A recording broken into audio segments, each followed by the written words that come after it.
Há momentos na vida do crente, quando Deus quer provar sua fé, vão surgindo constantes problemas e ninguém pode os resolver.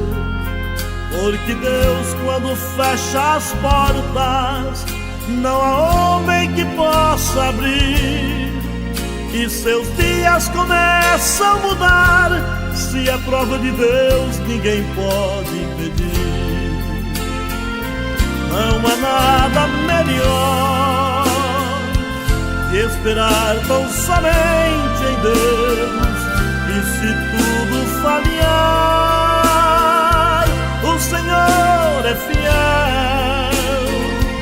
Não há nada melhor,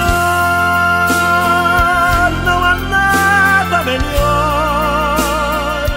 quando tudo parece não ter solução, confiar no Senhor.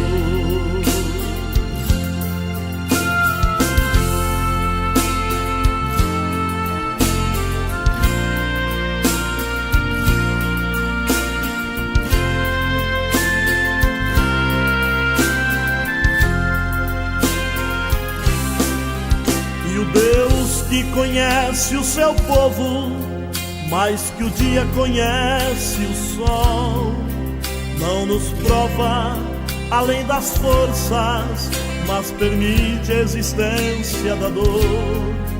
Quando toda a esperança termina, Deus revela o seu grande poder, e a vitória começa a brilhar, o céu se abrir e o crente vencer.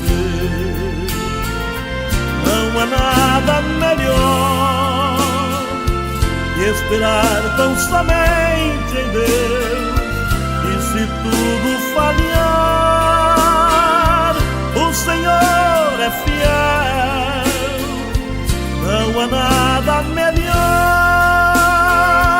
não há nada melhor, quando tudo parece não ter solução, confiar no Senhor.